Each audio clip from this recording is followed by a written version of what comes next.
Bismillahirrahmanirrahim. Assalamu alaikum. Welcome to Past Education System, largest online institute in Pakistan for your online entry test preparations. This is me Taimur and I hope you all are doing well. Dear students, एक बहुत highlighted topic है कि time को कैसे manage करें UET ई cat के test के अंदर। तो उसके लिए पास्ट एजुकेशन सिस्टम अपने लेके आया past pro tips for you people. अगर आप लोग अपना यूईटी का ई कैट देने जा रहे हो, so must follow this all steps if you are going to take your E CAT 2025 first entry test. these tips will be more effective, more useful for you कि जितने भी आप लोगों के आगे टेस्ट आ रहे हैं ई कैट का, चाहे आपका 17 मार्च को, 18, 19, 20, 21, जितने भी आप लोगों के ई कैट्स आ रहे हैं, तो उसके लिए बहुत यूजफुल होने वाले हैं। सर नेगेटिव मार्किंग को कैसे डील करें? नेगेटिव मार्किंग भी ई कैट के अंदर होती है, बिल्कुल होती है। कैलकुलेटर नहीं होता है। उसके अलावा तुक्का कैसे लगाएंगे कि सारी चीजें पढ़ के जाएंगे, लेकिन व्हाट अबाउट कि अगर हम उधर कुछ चीजें भूल जाएं? बिल्कुल पॉसिबल है, इंसान है। साइकोलॉजी के मुताबिक आप सारी चीजों को कैसे याद रखोगे? एक जनरल सेंस है, एक कॉमन सी सेंस है कि आप लोग सारी चीज़ों को कैसे भूल सकते हो भाई। इट में भी पॉसिबल हो सकता है। तो इन तमाम चीज़ों को कैसे डील करना है, नर्व्स को कैसे कंट्रोल करना है, कैसे उधर हमें सांस ना चढ़े, कैसे हम सुकून में बैठ के चीज़ों को करें, तो कुछ चीज़ें आपको बताऊंगा। एक्सपीरियंस है इन चीज़ों के ऊपर काफ़ी ज़्यादा पूरी पास एजुकेशन सिस्टम की टीम का। तो एक पूरी रिसर्च आपके सामने रखता हूँ, एक पूरी चीज़ें आपके सामने रखता हूँ कि कैसे आपने खुद को डील करना है। पहले तो ये चीज़ है आप लोगों ने याद रखना है, दो तरह के स्टूडेंट है। एक वो हैं जो मेहनत कम करेंगे और भाषण बहुत बड़े बड़े खुद को देंगे सेटिस्फाई करने के लिए कि कोई नहीं भाई, एक पेपर ही तो है, अगर नहीं हुआ तो कुछ नहीं हो जाएगा। अच्छा, मेहनत कम है, साथ में ये बातें कर रहा है, ये नहीं सही है, ये बात नहीं सही है। एक बच्चा है जो मेहनत बहुत ज्यादा कर रहा है और उसके बाद कह रहा है कि मेरा तो रिजल्ट ही नहीं आएगा, ना हुआ तो क्या हो जाएगा, ये मतलब ना उम्मीदी है। ठीक है, ये बात भी बिल्कुल ठीक नहीं होती है। एक बच्चा वो ज्यादा मेहनत कर रहा है, बहुत ज्यादा मेहनत कर रहा है, ठीक है, और उसके बाद वो कह रहा है result it's up to Allah सुब्हानहू व तआला, रिजल्ट अल्लाह पाक की जात के हाथ में, मेरा काम है फुल अच्छे से मैंने उस टेस्ट को देना है। और वो कहता है अगर फिर भी नहीं ना हुआ इधर तो मैं किसी और ऑप्शन की तरफ चला जाऊंगा। ये बेस्ट है, ये समझदार स्टूडेंट है। ठीक है, हमेशा याद रखो आपके हाथ में है पूरी मेहनत करनी। मैं आपको जो चीजें बताने लगा हूं आपको मजा आ जाएगा। देखो, अगर तो पूरी तैयारी नहीं है ना और भाषण बड़े बड़े दे रहे हो, मतलब घर में पढ़ते 1 घंटा नहीं हो, पूरा दिन मोबाइल में लगे हो, ये अलार्मिंग है, अलार्मिंग है भाई। खुद को एनालिसिस करो, मुझे ना बताना आके कि सर मैं तो इतना ये वो करके पढ़ता हूँ, नहीं पढ़ता हूँ, ये वो फलां फलां, छोड़ो। खुद का एनालिसिस करो, खुद का आप एहतसाब करो, अकाउंटेबिलिटी करो खुद का। देखो पूरे 24 आवर्स के अंदर आपका स्टडी टाइम कितना, और इफेक्टिव स्टडी टाइम, जैसे नेट फोर्स एक्सेलरेशन प्रोड्यूस करती है ना, तो अपना मुझे आप लोगों ने इफेक्टिव टाइम जरा बताना है कि आपका इफेक्टिव स्टडी टाइम कितना है। ये नहीं कि सर मैं तो 24 घंटे किताबें लेके बैठा रहता हूँ। भाई 24 घंटे किताबें लेके ना बैठो, वो ज़्यादा बेहतर है, कुछ और काम कर लो, वो फ़ायदा होगा। ठीक है, तो आप लोग अगर 3 घंटे भी किताबें लेके बैठते हो ना और वो आपके इफेक्टिव हैं, that is too much more, वो आपका बहुत ज़्यादा है एज कंपेयर टू पूरा दिन किताबें लेके बैठो। तो नंबर वन चीज जो आप लोगों का, there is a need to clear your first paradigm according your effective time. Effective time क्या होगा कि भाई 3 घंटे भी बैठे हो ना तो अच्छे तरीके से बैठे हो आप लोग। तो नंबर वन आपने मेरी एडवाइस याद रखनी है कि जब अभी टिप्स आगे आ रहे हैं, नंबर वन चीज़ आप लोग, बिफोर स्टार्टिंग दिस वीडियो, मैंने अभी आपसे और बातें करनी थी, सबसे इंपॉर्टेंट चीज़ ये मेरे माइंड में क्लिक की है तो मैं आपको पहले ये बताने लग गया हूँ कि भाई सबसे पहली चीज़ है आप लोगों के पास एक ये चीज़ है कि जो आप स्टडी टाइम दो वो इफेक्टिव हो। नहीं दिल कर रहा ना पढ़ो, अभी शाम को नहीं दिल कर रहा छोड़ दो, रात को नहीं दिल कर रहा छोड़ दो, सुबह को दिल कर रहा तब पढ़ लो, सुबह को नहीं कर रहा रात को पढ़ लो। मतलब जब दिल प्रॉपर कर रहा है ना तब प्रॉपर वे से स्टडी करो जिस तरह करने का हक है। उसके बाद रिजल्ट अल्लाह की जात के हाथ में है, वो आपको जितना नवाजेगा बिल्कुल उसको एक्सेप्ट करना है। हो गया वेरी वेल डन, नहीं हुआ गो फॉर सेकंड ऑप्शंस। ये समझदार बच्चा है। ये भी बिल्कुल बात ठीक नहीं है, मेहनत काम करने का ना, नहीं होगा तो ये तो वो, ये चीज़ नहीं है ना। ठीक ठीक है, मेहनत पूरी ईमानदारी से करो और फिर रिजल्ट भी आता है। ठीक है, अच्छा जी, अब कुछ टिप्स वगैरह हैं कि सर कैसे मैक्सिमम मार्क्स लें। ठीक है, कुछ क्वेश्चंस हैं उन सब के मैं आपको आंसर करता हूँ। How to get maximum marks in UT CAT, उसके लिए कुछ टिप्स मैं बता देता हूँ। Your all questions are answered here, इंशाल्लाह I will try my best. पहला चीज़ है कि रफ वर्क सर किधर करें। ठीक है, एक प्रॉब्लम है सर, कैलकुलेटर तो नहीं है ना? बिल्कुल नहीं है, लिखता हूँ no, calculator is not allowed in UET test. UET के टेस्ट के अंदर कैलकुलेटर अलाउ नहीं होता है। रफ वर्क के लिए याद रखो आप लोगों ने घर से कोई पेजेस नहीं लेके जाने हैं। उधर यूईटी के एग्जामिनेशन हॉल के अंदर, चाहे आप लोगों का लाइब्रेरी में बना है, कंप्यूटर साइंस डिपार्टमेंट में बना है, सिविल इंजीनियरिंग डिपार्टमेंट में बना है, आप लोगों का कहीं पे लैब्स में बन रहा है, कहीं पे भी बन रहा है, उस जगह पे जहाँ पे एग्जामिनेशन हॉल होगा वहाँ पे इन्विजिलेटर्स होंगे, आप ही की तरह के और भी स्टूडेंट्स गए होंगे, पेपर दे रहे होंगे। तो आप लोगों ने सबसे पहले जब एग्जामिनेशन सेंटर में जाना है ना, तो आपने उधर गार्ड्स वगैरह से पूछते पूछाते आप लोग अपने सेंटर पे पहुंच गए। तो वो जो रूम होगा ना जिधर आपका पेपर कंडक्ट हो रहा होगा, उसमें बहुत ज़्यादा सीट्स होंगी, बहुत ज़्यादा तो नहीं, अप्रोक्सीमेटली 30-40 कैपेसिटी पे डिपेंड करता है, ठीक है। कोई बड़े भी रूम्स हॉल्स हो गए तो 30-40-25 इसी तरह करके ना लैपटॉप कंप्यूटर लगे होंगे, लैपटॉप नहीं कंप्यूटर लगे होंगे, ठीक है। तो 7 सीट्स होंगी, खुली सीट्स होती हैं, ऐसे प्रॉपर आप बैठ जाएंगे, ठीक है। तो आप लोग वहाँ पे बैठेंगे, जाने से पहले आपको वो कैमरा विजन लेंगे। जैसे ही आप रूम में एंटर हुए ना, इस रूम में, तो रूम में एंटर होते ही आपको एक जगह पे कहेंगे उस बेटा कैमरे की तरफ देखो, आपने उधर ऐसे प्रॉपर देखना है। मास्क वगैरह लगाया होगा तो वो आपको कहेंगे कि मास्क को आप रिमूव करके अपनी आइडेंटिटी शो करो। और उसके बाद एक बंदा होगा वो आपको चेक कर रहा होगा कि आपका वो जो रिजल्ट, आपका एडमिट कार्ड वो चेक कर रहा होगा, और आपकी आइडेंटिटी वो चेक कर रहा होगा कि जो बच्चा पेपर देने आया है वही है। तो प्रॉपर इसी तरह आप लोगों ने करना है, ठीक है। खुद ही जाना है पेपर देने, और उसके बाद आप लोग ये जो चीज़ें बता रहा हूँ सबको फॉलो करते जाओ, ठीक है। उधर कैमरा की तरफ देखना आराम सुकून से, ठीक है, और अपने जगह पे बैठ जाना है। किसी से कोई आप लोगों ने डिसरिस्पेक्ट नहीं करनी, कोई लड़ाई नहीं करनी, कोई झगड़ा नहीं, चुप करके बैठ जाना है। उसके बाद थोड़ी देर के बाद आप लोगों ने बोलना है कि सर रफ शीट दे दें, रफ पेज दे दें। तो आपको एक वो प्रिंटर A4 साइज का ना, A4 साइज का वो आप लोगों को दे देंगे एक पेज, दोनों साइड ब्लैंक होगी। तो लेड पेंसिल के साथ पीछे रेजर भी लगाओ, मेरा दिल है वो लेके जाओ। थोड़ा सा लिखोगे फिर रेज भी कर देना, बच जाएगा। जो बच्चे बॉल पेन लेके जाएंगे, भर दिया आगे से फौरन से भर दिया, पीछे से फौरन से भर दिया, बाद में परेशान सर दूसरा पेज दें, दूसरा पेज तो नहीं मिलेगा, नहीं मिलेगा, ठीक है। तो एक पेज मिलेगा, तो लेड बॉल पेन लेके जाओ और उस पे रफ वर्क करना, और उसको साथ इरेज कर देना, इरेज मिटा देना, बाद में दोबारा लिख लेना, छोटा छोटा करके लिखना, ठीक है। ऐसे करके तो रफ वर्क की ये टेंशन खत्म हुई। तमाम चीजें गाइड कर रहा हूँ, बेसिक लेवल पे आके गाइड कर रहा हूँ, बेसिक लेवल पे आके। कैलकुलेटर अलाउ नहीं है। कोशिश करो जो छोटे छोटे न्यूमेरिकल्स हैं उनको सॉल्व करने की प्रैक्टिस करो, पॉइंट्स को सॉल्व करने की प्रैक्टिस करो। और उधर कोई इतनी लंबी चौड़ी, एक चीज मैं आपको बता दूं, कोई लंबी चौड़ी कैलकुलेशन नहीं होती है, अल्लाह के बंदे। ज्यादा ज्यादा ये होती है 196 डिवाइड बाई 10 तो दैट इज 19.6, बस इतनी है, और कुछ भी नहीं, ठीक है। How to avoid negative marking, sir negative marking से कैसे अवॉइड करें? तो पहली तो ये चीज़ है कि जो बिला वजह का, यानी जो रैंडम आप लोगों के गैसेस है ना, जो रैंडम आप लोगों के गैस होंगे, इससे अवॉइड करो पहले नंबर पे। मतलब एवं ही ना, कई बच्चों में ये चीज़ बहुत होती है, ये मैंने देखा है। पता है क्या करते हैं?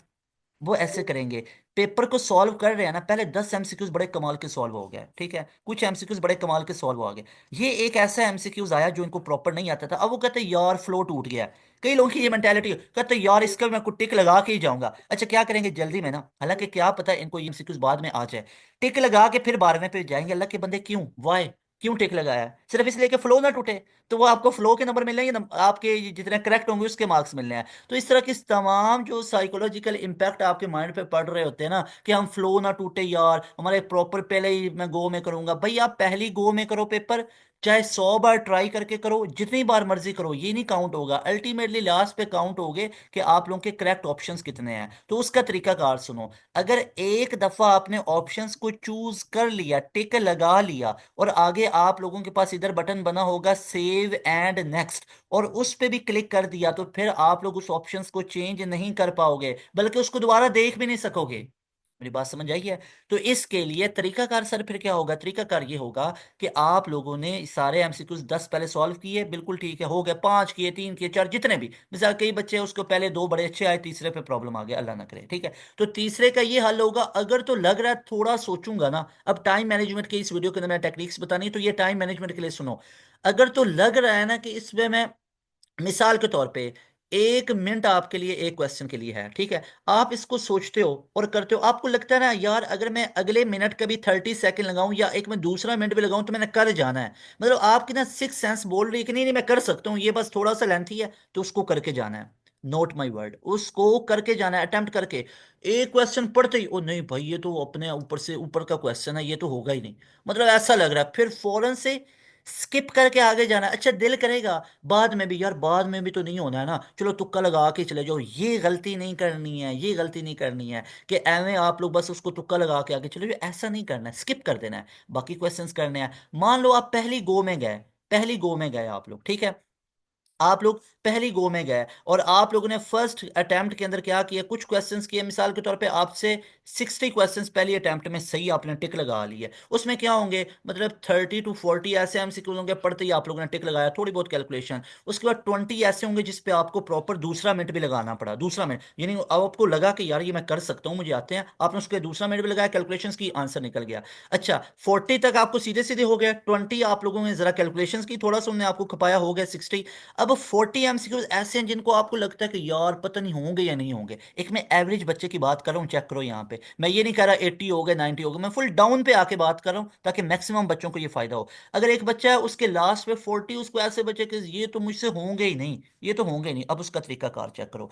उन 40 को बड़े ध्यान से दूसरा राउंड लगाओ, दूसरा राउंड जो वो आपने क्या करना है, सर एक क्वेश्चन हमने स्किप किया, वो मैं आपको बता चुका हूँ सॉफ्टवेयर कैसे होता है, वो जाके ओरिएंटेशन वाली वीडियो में जरूर वो भी देखना। उसमें ये होगा, जो क्वेश्चन ये मिसाल के तौर पे बच्चे ने पहले दो टिक लगाया, तीसरा नहीं आता, तो उसको टिक लगा के सेव एंड नेक्स्ट नहीं करना, उसको क्या करना है, तीसरे को पहले दो पे टिक लगाई, सही हो गया, उन पहले पहले पे टिक लगाई, उसको करेक्ट ऑप्शन को चूज किया, सेव एंड नेक्स्ट, अगला आ गया। दूसरे क्वेश्चन का भी आपने अटेम्प्ट किया, आपको लगा ये बिल्कुल ठीक है, उस पर भी टिक लगाने के बाद सेव एंड नेक्स्ट करना है। उसके बाद आप लोगों ने तीसरे पे जाना है, और तीसरा आपको नहीं आया तो इसको टिक लगा के सेव एंड नेक्स्ट नहीं करना, बल्कि क्या करना है, स्किप एंड नेक्स्ट करना है। मेरी बात समझ आई है? अगर सबको स्किप करते जाओगे और लास्ट पे तो आपने कोई अटेम्प्ट ही नहीं किया होगा तो 0 मार्क्स काउंट होगा। तो जो आपको सही आते होंगे ना क्वेश्चन सारे, उनको टिक लगा के, तो टिक लगाने के बाद एक राइट साइड पे ना दरमियान में करके बटन होगा सेव एंड नेक्स्ट का, उसको क्लिक करना है,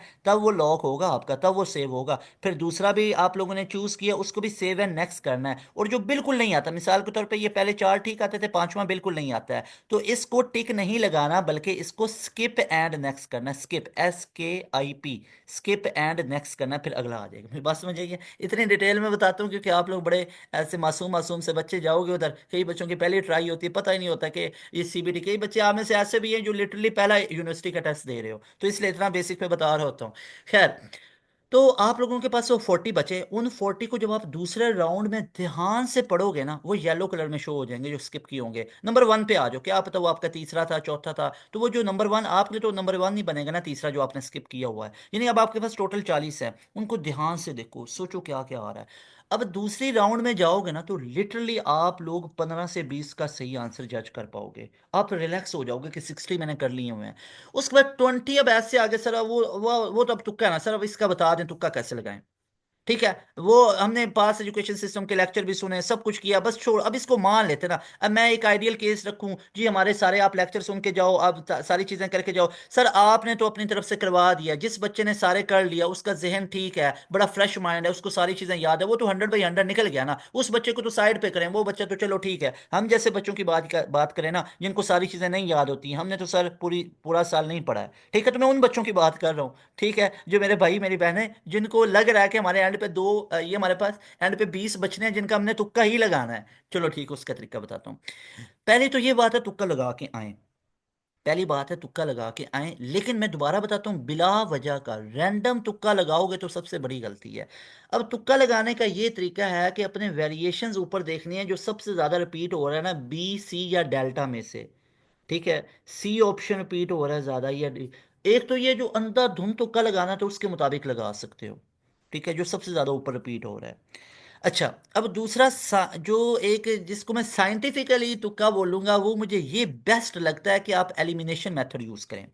अब एलिमिनेशन मेथड क्या होता है? एलिमिनेशन मेथड ये होता है कि आप लोगों ने थोड़ा बहुत तो पढ़ा ही है, एक क्वेश्चन स्टेटमेंट है, नीचे चार ऑप्शंस हैं, और उन चारों ऑप्शंस में बिलीव मी दो ऑप्शंस आपको ऐसे लगेंगे कि ये हो ही नहीं सकता, दो में ज्यादातर डाउट होता है। अब उन दो में भी सोचो कि आप लोग पता कैसे सोचते हो, ये क्वेश्चन की स्टेटमेंट, इसका क्या राइट आंसर होगा। आप क्या ढूंढते हो? राइट। इस वजह से तो आप लोग परेशान हो जाते हो, खुदा ना खास्ता, इस वजह से तो फंस जाते हो। भाई राइट ही हर जगह ना ढूंढो, ये भी तो ढूंढो ना कि इसका क्या नहीं हो सकता। मिसाल के तौर पे आपने क्वेश्चन पढ़ा, आपको लगा, मिसाल के तौर पे उसने पूछा ग्रेविटी की वैल्यू कितनी होती है, आपको पता है 9.8 मीटर पर सेकंड स्क्वायर, तो आपने नीचे देखा एक जगह लिखा हुआ था 10, एक जगह 9.8, एक जगह 7.9, एक जगह 6.5, आपने फौरन से 9.8 को चूज कर लिया। अब दूसरी चीज चेक करो, आपसे पूछा गया ऑर्बिटल वेलोसिटी का क्या रिलेशन होगा, you know that G m upon में R होता है। ठीक है, जी एम अपॉन आर, ये भी याद रख लो। अच्छा, अब आपने ये पढ़ा हो, कहीं ना कहीं पे आपको लग रहा है नीचे आ रहा है, एक जगह लिखा हुआ है for example G M multiply by R, एक जगह लिखा हुआ है फॉर एग्जांपल कुछ की पावर 1/3 है, कुछ के ऊपर स्केयर आ रहा है, इसी तरह। अब आपको थोड़ा बहुत तो पता है कि ये दोनों नहीं हो सकते, तो मीन्स टू से दैट कि जो आप क्वेश्चन की स्टेटमेंट पढ़ रहे हो, तो भाईजान आपने पहले क्वेश्चन की स्टेटमेंट पढ़ी तो दो वेज हैं। एक तो ये वे चेक करो कि इसका राइट आंसर क्या होगा, उसको चूज करो। अगर राइट तक नहीं पहुंच रहे तो दूसरा वे ये है कि उसकी रॉन्ग पॉसिबिलिटीज चेक करो। रॉन्ग पॉसिबिलिटी चेक करो कि अच्छा आपने देखा जी की वैल्यू कितनी है, अब आपको नहीं पता है, तो आप देखो, आप सोचोगे एक लिखा हुआ है फॉर एग्जांपल 10, एक लिखा हुआ है 9.8, एक लिखा है 1.6, यानी ग्रेविटी ऑफ अर्थ की मैं बात कर रहा हूँ, मून पे 1.6 होती है, तो एक लिखा हुआ 2.5। अब आप बोलोगे यार ये 1.6 2.5 तो हो ही नहीं सकते, इतना तो मुझे भी पता है, ठीक, आप ये सोचो। अब आपको इसके अंदर डाउट आ रहा है, तो इस ये देखो, मतलब आपने ये, एक तो ये तरीका था ना, आपने क्वेश्चन की स्टेटमेंट पढ़ी और आपको पता चल गया ये इसका राइट ऑप्शन है, फौरन से टिक लगा लिया। और अगर राइट नहीं मिल रहा तो आपने उसके रॉन्ग ऑप्शंस देखने हैं कि कौन से इसके रॉन्ग हो सकते हैं, तो आप बोलोगे ये भी नहीं हो सकता, ये भी, फिर आप बोलोगे वो कुछ पॉइंट में था, तो पॉइंट में तो ये नहीं है, तो ये 9.8 ही होगा। तो ये तुक्का लगाने का तरीका है, साइंटिफिकल तुक्का। तो मैं रैंडम तुक्के के तो बिल्कुल खिलाफ हूँ, एवं सीसी लगा के आ जाओ, एवं उस पर कोई कहानियां पढ़ के आ जाओ, तो ये इसके तो मैं बिल्कुल खिलाफ हूँ, इससे तो बेहतर आप छोड़ के आओ एमसीक्यूज, ठीक है। तो साइंटिफिकली तुक्का लगाना है। उसके बाद एक बड़ा क्वेश्चन मैंने लास्ट पे रखा हुआ है कि सर सीक्वेंस तो बताए ना, सीक्वेंस ई कैट कैसे कैसे सॉल्व करें, है ना माइंड में, तो ये बताता हूँ, आ जाओ। सीक्वेंस याद रखिएगा, आप लोगों के पास पहले ना इंग्लिश ने काम बड़ा आसान किया हुआ था, अब थोड़ा सा इंग्लिश ने काम थोड़ा सा गड़बड़ किया है। पहले होता था पेपर बेस, येलो आ गया, ग्रीन आ गया, रेड आ गई, ठीक है, वो बबल शीट आती थी, बड़ा मजे का पेपर बेस टेस्ट होता होता था, ठीक है, पेपर बेस। 100 एमसीक्यूज होते थे, और तब पता है क्या होता था, कंप्यूटर साइंस भी होती थी, केमिस्ट्री भी होती थी, सारे इकट्ठे होते थे, खुद अपनी मर्जी का पोर्शन सिलेक्ट करना पड़ता था, ठीक है। तो ये पहले पहले होता था। अब क्या होता है, अब आपने जो अप्लाई किया आपको वही शो होगा, अप टू डेट है ना, अपडेशन भाई आनी चाहिए। अब साइंस इतनी तरक्की कर रहा है तो यूईटी के अंदर भी तो अब सीवीटी आएगा ना। सीवीटी क्या कहता है, पेपर बेस थोड़ी है, पेपर के ऊपर पेपर गीला कर दोगे, खराब कर दोगे, बबल शीट, फिर बोलोगे चेकिंग नहीं सही हुई। अब कंप्यूटर बेस्ड चेकिंग है, अब उस पर कोई आप एतराज भी नहीं कर सकते। खैर, पहले भी कोई इशू नहीं आता था, बिल्कुल 100% शफाफ उसका रिजल्ट आता है।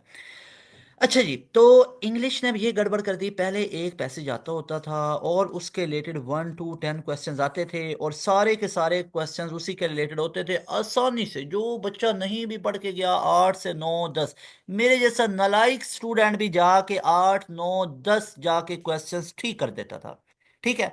अब आप लोग माशाल्लाह तो पासियन हो, आप लोग तो पास एजुकेशन सिस्टम के स्टूडेंट हो, आप लोगों को तो बहुत बहुत चीज़ें पढ़ी हुई हैं, आप लोगों ने तो ये सारे वन शॉट भी, पूरी सीरीजेस भी सुनी हुई हैं।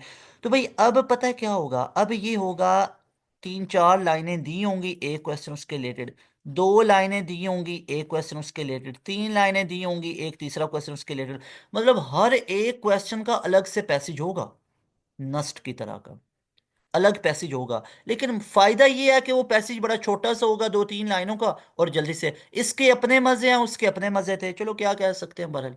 तो अब तो बहरहाल अब ऐसा ही आएगा ना, हर क्वेश्चन का, मिसाल के तौर पर 10 क्वेश्चन है ना, ये चेक करो, पूरी डिटेल में बताऊंगा, 1 2 3 4 5 6 7 8 9 10। तो अब ये 10 क्वेश्चंस हैं, इसकी 3 लाइनें अलग, इसकी 2 लाइनें अलग, इसकी 2 लाइनें, इसकी दो, इसकी 3 लाइनें, हर एक क्वेश्चन के ना इस तरह करके आपको पैसेज दिया होगा। मेरी बात समझ आ गई, ऐसी भी पॉसिबिलिटी है। अच्छा, मजे की बात है, ऐसी भी पॉसिबिलिटी है कि हर एक क्वेश्चन के लिए आपको 3 3 लाइनें दी हों, और उन 3 लाइनों के अंदर से क्वेश्चन पूछा जाए, तो मतलब 10 पैराग्राफ आएंगे, 10 क्वेश्चन आएंगे, एक ये पॉसिबिलिटी। दूसरी पॉसिबिलिटी, क्या पता आपको टोटल ये एक पैसेज आया, ठीक है, उसके बाद दूसरा पैसेज आया, उसके बाद ये तीसरा पैसेज आया, क्या पता है इसके अंदर से 3 क्वेश्चन पूछे जाएं, इकट्ठे ही एक ही पेज के ऊपर ना, एक ही कंप्यूटर के इंटरफेस के ऊपर ना, इकट्ठे 3 क्वेश्चन आ गए, ऊपर पहले 4 5 लाइनें लिखी हुई तो इसके रिलेटेड इकट्ठे 3 क्वेश्चन आ गए। उसके बाद अगली 3 4 लाइनें किसी और टॉपिक के बारे में है, उसके बारे में 3 क्वेश्चन नीचे आ गए। अगली 4 लाइनें, ये जो अगले आप लोगों के पास आ रहा है पैसेज, वो किसी और के बारे में टॉपिक है, उसके अंदर से 4, ये भी पॉसिबिलिटी है कि 3 पैसेज आ जाए। मेरी सारी पॉसिबिलिटी सुन रहे हो, क्या क्या हो सकती हैं, सारी नोट करते जाओ। तो ये पॉसिबिलिटीज हो सकती हैं, तो इसका तरीकाकार ये होगा कि आप लोगों ने एक काम करना है, सीक्वेंस की बात की जा रही है ना, तो ये यूईटी के कंप्रीहेंशन के बारे में मैंने गाइड किया है। सीक्वेंस ऑफ यूईटी ये होना चाहिए कि आप लोगों के पास जो इंग्लिश है ना, अब ऐसा नहीं है कि एक ही पैराग्राफ होगा, सारे क्वेश्चन उसके रिलेटेड होंगे, ठीक है। तो ऐसा हमारे पास नहीं होगा। तो आप लोगों ने अब करना ये है मेरे ख्याल में ना, अब आप में से दो तरह के स्टूडेंट हैं। एक बोलेंगे कि सर जो क्वेश्चन आता जाएगा ना रैंडम सॉल्व करते जाएंगे। एक बच्चा कहता है सर मैं ऑर्डर को फॉलो करता हूँ। एक बच्चा वो कहता है फॉर एग्जाम्पल कि सर पेपर देख के बताएंगे कि किस चीज को फॉलो करना है। देखो तीनों बच्चे अपनी जगह राइट पे हैं। अब मैं अपने ना एक चीज शेयर करता हूँ, इट्स अप टू यू कि आपको क्या बात समझ में आती है। अब रैंडम वो कहता है पहला क्वेश्चन मेरे पास फिजिक्स का है, सर मैं फिजिक्स के अंदर घुस जाऊंगा, मैं फिजिक्स की दुनिया में घुस जाऊंगा। मैं आगे केमिस्ट्री का आता है, सर मैं केमिस्ट्री की दुनिया में चला जाऊंगा, मैं केमिस्ट्री वाला बन जाऊंगा। ठीक है भाई ठीक है। मैथ में आएगा मैथ की दुनिया में, इंग्लिश का क्वेश्चन सामने आएगा, मतलब पहला क्वेश्चन फिजिक्स का है मैं फिजिक्स वाला बन गया। दूसरा क्वेश्चन केमिस्ट्री का है मैं केमिस्ट्री वाला बन गया। तीसरा मैथ वाला, चौथा इंग्लिश वाला। तो भाई सोचो पहले कभी आपका माइंड कितना डाइवर्ट हो रहा है। फिजिक्स से केमिस्ट्री, फिर केमिस्ट्री से मैथ में आते हो, फिर मैथ से इंग्लिश, और अभी आपका माइंड उधर मैथ पे स्टक होता है, केमिस्ट्री पे स्टक होता है, और आप इंग्लिश सॉल्व कर रहे होते हो। तो थोड़ा सा इट्स अ काइंड ऑफ ना आप लोगों के माइंड पे प्रेशर पड़ेगा। पता ही नहीं चलेगा ये मैं फिजिक्स कर रहा हूँ मैथ, कोई ऐसा स्पीड डिस्टेंस के बारे में आ गया पता ही नहीं होगा ये मैथ का ये फिजिक्स का। तो मेरे ख्याल में ना, मेरे ख्याल में ये वाले बच्चों को ना मेंटली प्रेशर पड़ जाता होता है। मेंटली प्रेशर, नर्व्स के ऊपर कंट्रोल नहीं रहता, बंदा नर्वस हो जाता है, नर्वस हो जाता है। ये मैंने ऑब्जर्व किया, आपको एक एक्सपीरियंस की बात बताऊं। एक बच्चा वो पता है क्या कहता है, वो ना ऐसे देखता है, वो कहता है भाई सब फिजिक्स सब फिजिक्स। उसके सामने मैथ आया स्किप स्किप एंड नेक्स्ट, उसके सामने इंग्लिश का क्वेश्चन आया उसने स्किप एंड नेक्स्ट, उसके सामने मैथ इंग्लिश केमिस्ट्री का आया उसने स्किप एंड नेक्स्ट किया, ये कंप्यूटर साइंस था तो स्किप एंड। वो कहता भाई जहां पे फिजिक्स मिलेगा फिजिक्स सॉल्व करूंगा। उसने पहले 30 फिजिक्स के सॉल्व किए मिसाल के तौर पे। एक उसको नंबर 3 वाला फिजिक्स का एमसीक्यूज मिला, फिर उसको 7 पे मिला, फिर उसको 10 11 फिजिक्स के मिले, फिर 17, करते करते 100 में से ना उसको रैंडमली ये 30 फिजिक्स के मिले, और उसने सबसे पहले 30 फिजिक्स के किए। अब उसका माइंड एक ही जगह वर्क कर रहा है सिर्फ फिजिक्स पे। वो कहता भाई फिजिक्स सारा। अब मतलब पिछले क्वेश्चन में उसको एवरेज स्पीड के रिलेटेड पूछा गया, अगले क्वेश्चन में एक्सेलरेशन, तो अब उसका माइंड प्रॉपर वर्क कर रहा है। अच्छा वेलोसिटी एक्सेलरेशन, मतलब वो फिजिक्स के अंदर ही घूम रहा है, और ये बच्चा मेंटली रिलैक्स रहता है। फिजिक्स है तो फिजिक्स, पहले फिजिक्स के 30 अटेम्प्ट करेगा, उसके बाद कहेगा मैथ मैथ मैथ। अब मैथ का नारा लगाएगा,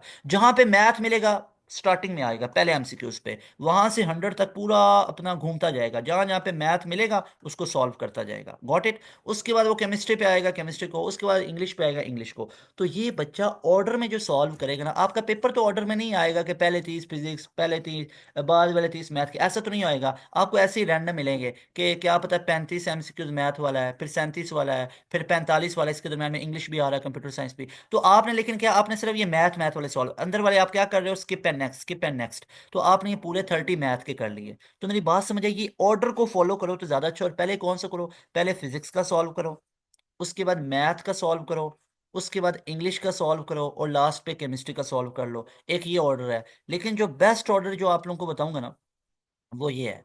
बेस्ट ऑर्डर मुझे ये लगता है कि पहले आप लोग फिजिक्स को कर लो, उसके बाद केमिस्ट्री या कंप्यूटर साइंस को करो, उसके बाद आप लोग इंग्लिश को सॉल्व करो, और लास्ट पे मैथ को कर लो। तो ये मुझे बेस्ट लगता है, ठीक है।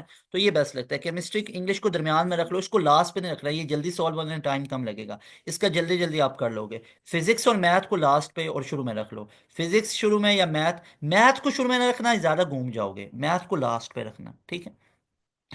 तो ये तमाम चीज़ें जो मैंने आपको बताई, आई होप आप लोगों को तमाम समझ आई होगी कि टाइम को कैसे मैनेज करना। बाकी आप सब लोगों के लिए बहुत दुआएं इंशाल्लाह। ये है कि आप लोगों ने एक एमसीक्यूज को लेके बैठ नहीं जाना है, उस पर 3 5 मिनट नहीं लगाना कि इसको मैं हल करके जाऊंगा। अगर उसको 2 मिनट से ज़्यादा लग रहे हैं तो उसको स्किप कर दो, स्किप कर दो, बाकी पेपर खराब नहीं करना है। तो ये चीज़ें भी याद रखनी है। उसके बाद डियर स्टूडेंट्स, अगर आप लोगों की तैयारी अभी तक नहीं है तो आप लोग हमारे बैच का भी हिस्सा बन सकते हो। ये नंबर मैं आप लोगों को शो कर देता हूँ। अगर तो बैच में आना चाहते हो तो बैच में आ जाओ, और अगर YouTube पे देखना चाहते हो YouTube के ऊपर वीडियोस आ रही हैं। बैच का फायदा ये होता है आप लोगों की टेंशन खत्म हो जाती है। अपने मार्क्स इस नंबर पे लाजमी शेयर कीजिएगा, जितनी एफर्ट्स आप लोगों के लिए कर रहे हैं लाजमी तौर पे अपने मार्क्स इस नंबर पे शेयर कीजिएगा। आई होप आप लोगों का बहुत बेहतरीन पेपर होगा। मार्क्स को लाजमी शेयर कीजिएगा, आप लोगों के लिए अप टू डेट चीज़ें लेके आएंगे। तब भी आप लोगों को ऐसे तनहा नहीं छोड़ेंगे, आप लोगों के लिए बड़ा कंटेंट लेके आएंगे यूटी के ऊपर। और मेरा चैलेंज है आप लोगों को, यूईटी के ऊपर जितना कंटेंट लेके आऊंगा ना, इससे ज्यादा कंटेंट, इस जितना कंटेंट आप लोगों को पूरी यूट्यूब की हिस्ट्री पे नहीं मिलेगा, जितना कंटेंट यूईटी 2025 एडमिशंस के लिए लेके आएंगे। यूईटी अपना घर है, इसके अंदर 2024 साल के अंदर हमारे अल्हम्दुलिल्लाह 1400 के करीब स्टूडेंट गए यूईटी के ऑल डिस्ट्रिक्ट के अंदर। पहली मेरिट लिस्ट के अंदर 300+ स्टूडेंट, हमारे स्टूडेंट अल्हम्दुलिल्लाह सिलेक्ट हुए। तो ये पास एजुकेशन सिस्टम का ये रिजल्ट है। तो आप लोगों ने इस चैनल के साथ कनेक्टेड रहना है। अगर आप लोगों ने बहुत कमाल के नंबर लेके आने हैं तो लाजमी तौर पे इस नंबर को आप सेव कर लो, अपने मार्क्स भी इस पे शेयर करने हैं, और आप लोगों ने बैच को ज्वाइन करना है। ये सारे पासियंस होते हैं, पास एजुकेशन सिस्टम के प्रीमियम बैच के स्टूडेंट होते हैं, जो डेली लाइव क्लासेस के अंदर हमारा लेक्चर सुनते हैं और उसके बाद उनके इतने रिजल्ट्स आ रहे होते हैं। तो लाजमी तौर पे आप लोगों ने अगर 2025 के अंदर एडमिशन लेना है, गैप ईयर पे नहीं जाना, तो हमारा सेशन ज्वाइन कर लो। You people will be so happy. अल्लाह पाक आप सबको बहुत कामयाब करे। अस्सलाम वालेकुम, अल्लाह हाफिज, पाकिस्तान जिंदाबाद।